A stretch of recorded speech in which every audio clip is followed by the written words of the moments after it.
Welcome back. Eric and Shannon Roberts are desperately searching for their 30-year-old daughter, Keeslyn Roberts. Many questions remain unanswered about the circumstances surrounding her disappearance on January 18th. We're going to talk about what we know so far, look at new leads, and tell you how you may be able to help. Eric and Shannon are here with me, as is my good friend Tammy Parker Painter, who has invested time and prayers along with myself and many others in the effort to find Keeslyn. So welcome, guys. Thank you. Good to be here. Y'all tell us about Keeslyn. Well, she is just a smart, very outgoing person. She, in high school, she was in color guard. She enjoyed that so much. And back when she was little, she played basketball, and she enjoyed doing gymnastics and all that kind of stuff. She just loved to be involved in things and stuff. She's a beautiful girl. Thank you. She absolutely is. When I see her picture, she reminds me a lot of my own daughter, who's practically the same age. She's 21. So my heart, as has Tammy's, has went out to you guys from the very, very beginning. And she shot me a message on Facebook at one point. She was like, have you been keeping up with this? We need to do something. And so, I mean, I don't really know how to help you, but if there's any way other than coming on here, telling her story, and of course your prayers are welcome and encouraged. Someone, as you've said, Eric, someone somewhere out there knows something. They've got to. Yeah. So what we're asking is if you will please call in. You can call Detective Eric White in Murray County. His number is 706-695-4592 with any information, even if you think it's small, that could help. And you guys even have a reward. Mm-hmm. Yes. The reward is $6,000 right now, and growing. So if you can call, give us a lead that leads to her safe return or her whereabouts, you'll get the reward, no questions asked. You just want Keeslyn back. That's what we all want. Yes. So at what point did you guys know something was wrong?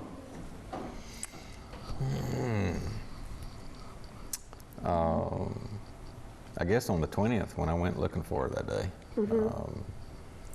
I went down to where she was staying and was notified that she ain't been there in a while. Found her car at the Flying J. And she was staying with a boyfriend at the time. That week. A lot of our personal belongings inside. The only thing we've not found is her cell phone.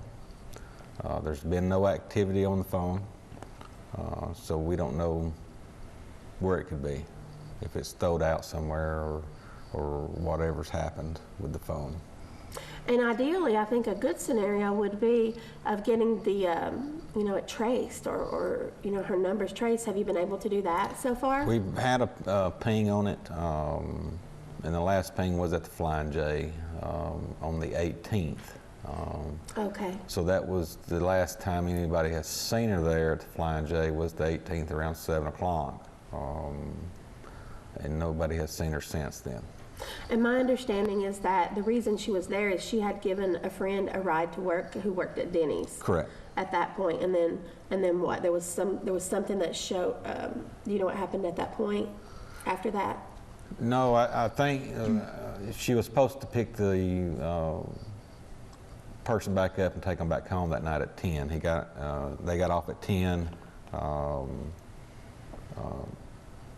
So we don't know what happened between the 7 o'clock and the 10, but so I don't know. I honestly don't know what happened between them hours. Okay, and I've asked you before, but have you ever at any point not talked to her for more than, say, a month? Never. Never. No. So at this point, we're going on, she disappeared on, or the last time she was seen was on January 18th. And we're into March. And this has never ever happened before. It's not something she would do or has done. No. So what are your thoughts on that? What do you think? I mean, what can we do at this point? What have you done and what can we do moving forward? We've searched several locations. by four-wheeler, walking. We've asked a lot of people a lot of questions. We're probably becoming a nuisance at the Flying J, but that's irrelevant. I'll keep doing that as well. Asking questions and continue asking questions, because we got some new evidence a week ago Saturday about some clothing being found or seen behind the Flying J's dumpster, which we went down there Saturday night, and they are her clothes. So that person came forward and told us way too late, but we still got the information. So somebody's had to seen her around that area, because it was raining that night. Nobody's just going to walk in the rain. So. Well, and she had a car. Why would she walk if she had a car? I know. Yeah. And she left, as you mentioned, her items inside the car. Yeah. The bag was found inside the Flying J. Okay. So. Is there anything the community can do to help? The only thing I can ask is keep a watch out.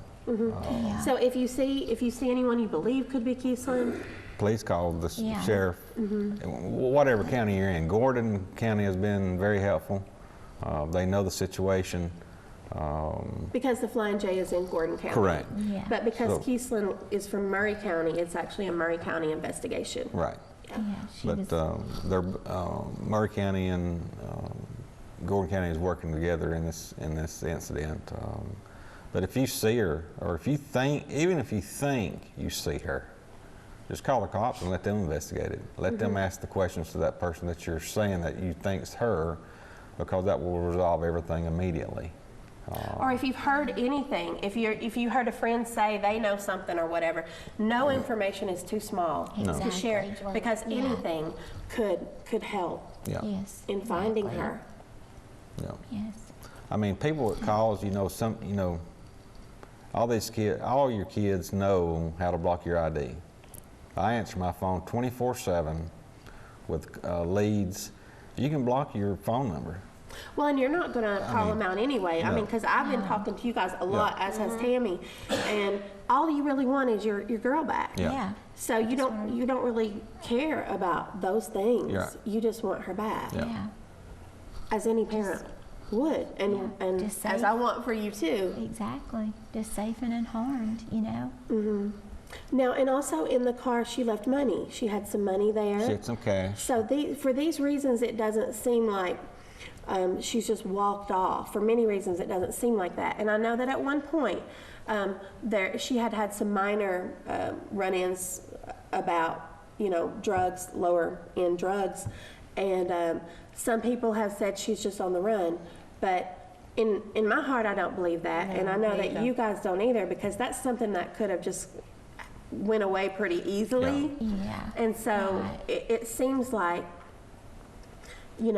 perhaps she trusted the wrong person, maybe, got in the could car be. and left with them, or, there's all kinds of scenarios. And, Right. what we do hope is that, maybe she is laying low from Yeah. that, because she's young, and she may think that it's going to be a lot worse than it actually would be. Right. Yeah, she would never leave cash behind.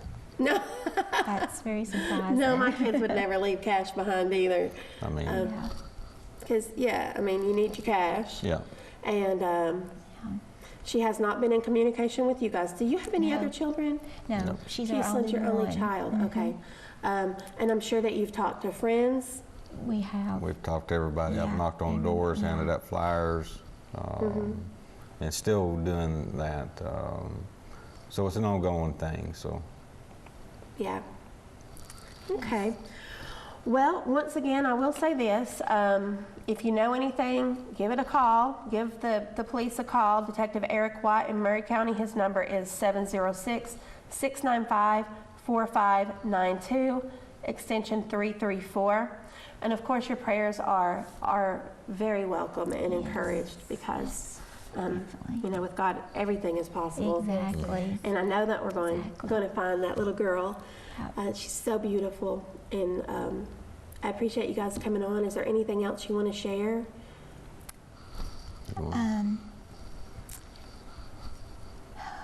Just if you end up seeing anybody that looks like her, that you think it's her, she does have gauges in her ear that's just a medium size, and she does have a tattoo on her left lower part of her right arm. It's like a wave with a turtle, and it has like a saying. So that's two things that you could be aware of if you suspect it could be her. So. And take a picture, And, maybe. yeah, and take a if you see picture. her. Yeah, that would And definitely call her help. out. Her nickname is Butterfly. Yeah, since she was little. Yeah. Sweet. Yeah. Yeah, call her name. And wow, we will continue to monitor this and help you in any way we know possible. Yeah. And just one more time, I'm going to throw this out there. Detective Eric White in Murray County, 706-695-4592. And we will be praying for Keeslyn to come home as quickly as possible. Thank y'all. Thanks, guys, for coming out and sharing your you. story. Thank you for having us. And well, actually, I'm out of time, so I'll see you next week.